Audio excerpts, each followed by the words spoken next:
If you were with us last week, we showed you how to make your own black beef rub. Now this week we are back, putting the rub to a test as we season, then smoke a thick cut of chuck roast on the G3 smoker.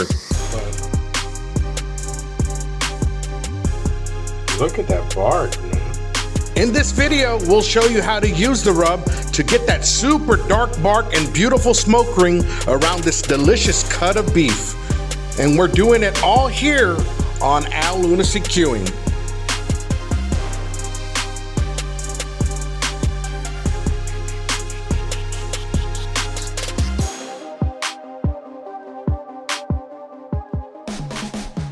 Welcome back, my good people. This is part 2 of a 4-part series where we experiment with making and using our own black beef rub. Today we will be using it on a choice grade chuck roast that we will smoke to see if we can get a nice bark using our DIY rub. Later in the series, we will use a tweaked version of the same rub on a steak to try to get a good seared crust. But let's not get ahead of ourselves. So let's get into the prep of our chuck roast for now. We begin with a light spray of olive oil on our meat for the binder. Let me give you a quick look at the marbling of the chuck roast. Excellent intramuscular fat for being a choice grade. Remember that the better quality beef you start with will result in the probability of a better ending product. Once we have our binder on, I'm going to sprinkle the rub on the roast with my hands, but honestly, it's best to use a shaker. I'll list the Amazon link for one in the video description below.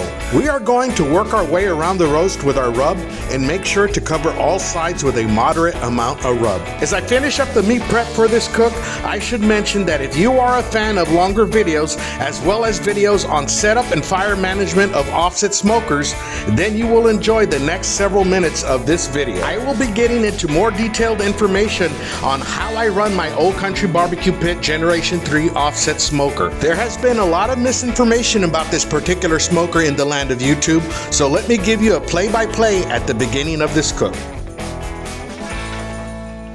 Now, first off, let me address that many people have been led to believe that since this offset is fully insulated, it would only do well in northern climate weather. And yes, I would agree that this offset smoker would do well in colder climates because the fully insulated cooking chamber and firebox hold temperatures great. But that doesn't mean you can't use it in warmer climates. I live in South Texas where temperatures are hot almost year-round. Some people have the misconception that using this smoker in warmer climates would only lead to uncontrollable heat in the cooking chamber, but I'm proof that this is not true. In fact, I'm going to show you exactly what I do to control the temperature when using this smoker. It's 1:16 p.m. on a beautiful hot Saturday afternoon. Today we are using a chimney full of lit mesquite lump charcoal for our coal base and GWP wood splits for our smoke. I like GWP wood splits because they are consistent in size and a great size as well for a backyard smoker. Now the wood splits are taking a bit to catch because there's practically no wind today. I'll show you the temp gauges from time to time to show you how long the G3 takes to get to our ideal smoking temperatures of 250 to 300 degrees Fahrenheit. 5 minutes later and our 2 wood splits are finally starting to burn clean. Let's close the firebox door to about 1.5 inches open to get our insulated cooking chamber hot.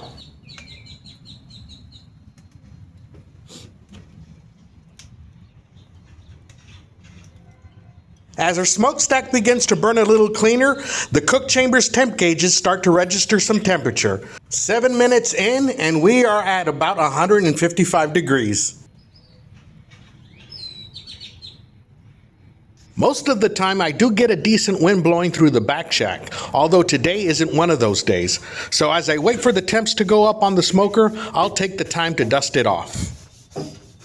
We'll reseason the smoker with some oil once it's hot all around.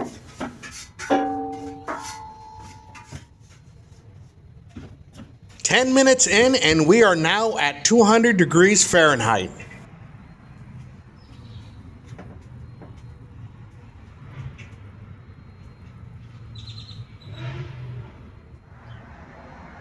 We got a beautiful draw of blue smoke coming out of our smokestack, and our initial 2 splits of post oak still have a lot of burn time. As we near our ideal smoking temp, let's go to the kitchen to get our chuck roast and water pan ready. We cut a whole onion and 6 cloves of garlic into a water pan, and our chuck roast is ready to go.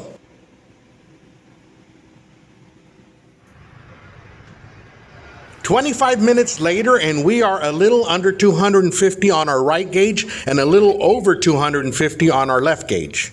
Looking at the firebox, our 2 wood splits are still going strong, so let's work on stabilizing our temps. Let's create a little bit of back pressure on our smokestack by closing the damper about 1/4 closed. This should help even out our temperature in our cooking chamber. And in just a couple of minutes later, both our temp gauges are right at 250 degrees. Now the temps would eventually level out themselves, but if you want to get there quicker, make this small adjustment. This will work on just about any offset smoker, but because the G3 is so efficient, it will respond to these small adjustments quicker. Now some say it's too efficient, but I say it being fully insulated gives you more control. More on that in just a bit. We will place our chuck roast on a rack that sits over our foil pan, and then we will add about 16 ounces of water in the foil pan. The foil pan will catch the meat drippings and mix with the garlic, onion, and water. As the temp rises, that steam full of flavor will go back into our chuck roast. Sounds delicious already. And just for reference, it took us 37 minutes to get a stable cooking temperature to place in our meat. The temps are starting to drop below 250. It's been 52 minutes later since we turned on our fire, and it's time to add a wood split. Once we add our wood split, we move back the firebox door to slightly open. We are still very close to the 250 degrees range on both our temp gauges, and our smokestack is blowing some beautiful blue smoke.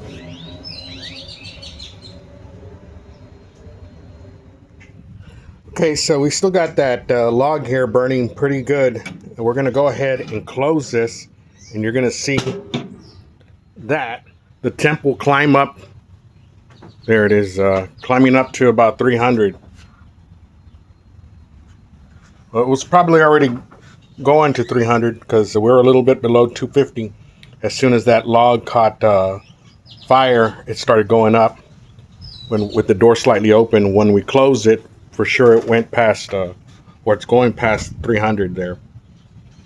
Now, a lot of people run offsets a little bit differently, but the way I like running my offset is there's no rule on it being that you have to have your door closed. You don't.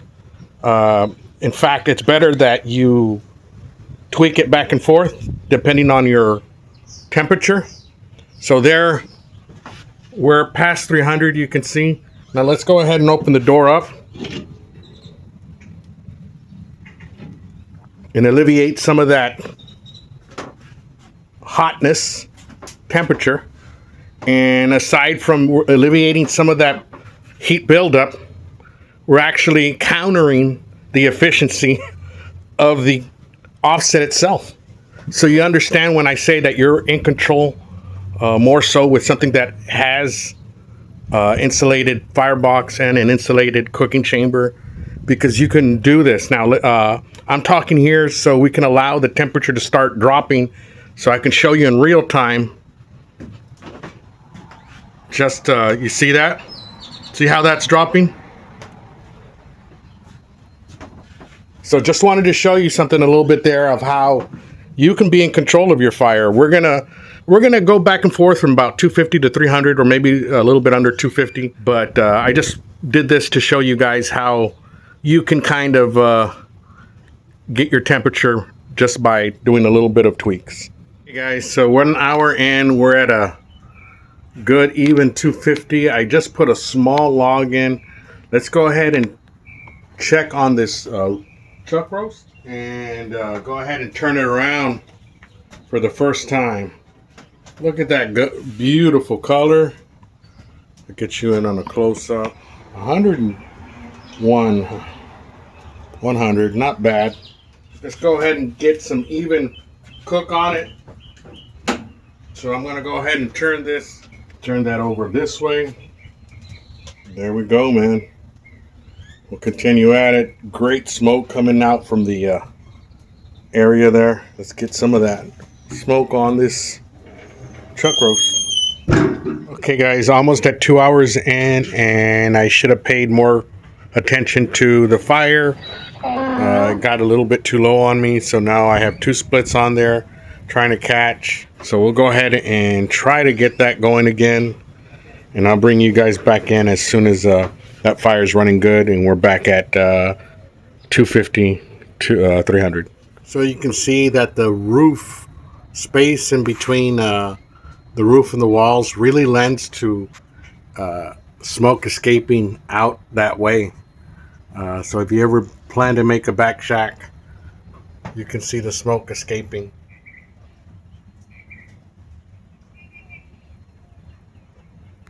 About 15 minutes to get that fire going again. I did throw 2 more logs in, so a total of 4 logs to get that fire back going. And we're already back at 250. I'll get it to 275, and then I'll open that door up a little bit. I did open that all the way wide. 2.5 hours into the cook, and we are running low in the water pan, so we are going to add a little more liquid and flavor. 32 ounce. We're gonna put half on it. 16 ounces. We'll put about a quarter. I did flip this around so the smoke can go on the other side of the thing, but like I said, we're almost at 140. We'll wrap it up at about 170. We are taking a little bit longer than anticipated. Oh yeah, look at that. Let me get my glove on. Real good bark on the edges there, if you see. We need that fat to render a little bit more. Nice little bark. Better bark on the other side.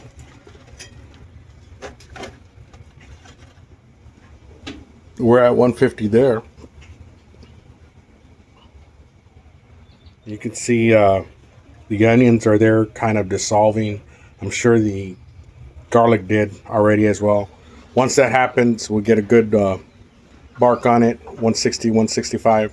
We'll go ahead and wrap it up in that tray. 50 here, 250 here. We got some decent smoke rolling here. We just dipped a log in there. Running good. We're gonna go ahead and do the final temp check before we wrap it up. You notice I did clean it up after it's been getting hot for a while, running at 250, 300. I went ahead. I think we have like 3.5 hours in, almost 4. Let me check. Oh, I think more like 4. We lost some time with that fire getting low, but look at that bark, man.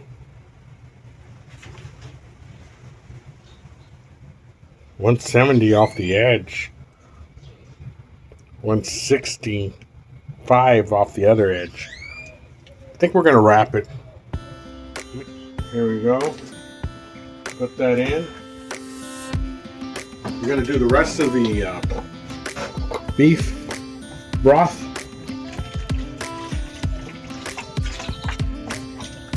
And the rest of this barbecue sauce.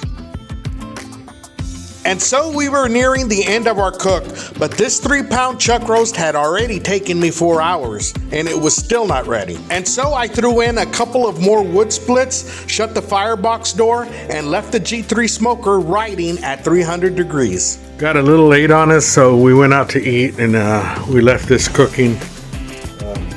Here we go.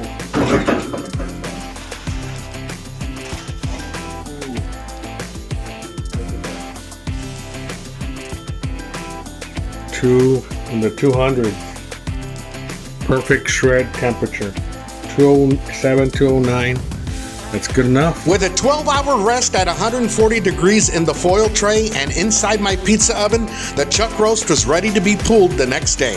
It had an awesome, delicious smell, but let's see if the bark held up.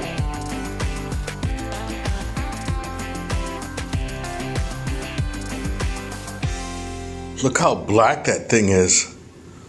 Ooh. Oh my God. Oh my God. Ooh. Look how these little bits of black bark stayed on the pulled beef. Let me taste a bit here. And so the bark held up to the braise and the 12-hour rest. It had a great smoke ring, excellent bark, and smoke flavor. And so I decided to make it all into pulled beef. We had some company coming over, and I think it would do well as pulled beef tacos. After we finished pulling the beef, I sprinkled a light finishing touch of Fire and Smoke Society Steak King. Then I drizzled the beef with a little bit of that braising juice on top. All the flavors were present, a hint of that black beef rub, the garlic and the onion, the broth and the barbecue sauce, and that sweet kiss of smoke on that succulent beefy chuck roast, topped with the finishing touches that took this roast to the next level. And so we had a friend and my son come over, and we served it to them on a warm flour tortilla with pulled beef, cilantro, and onions on top. This is right, man. Money. This is money, man. Look at this, man. I'm gonna say, man, money. Bam. And so, my good people, I hope you enjoyed episode 2 of our Black Beef Rub series. Go check out episode 1 if you missed it. I appreciate all the support, and if you haven't subscribed yet, please consider doing so. It helps us grow the channel and continue to put out videos like these. Till next time, my good people, take care of yourself and your loved ones. See you again very, very soon.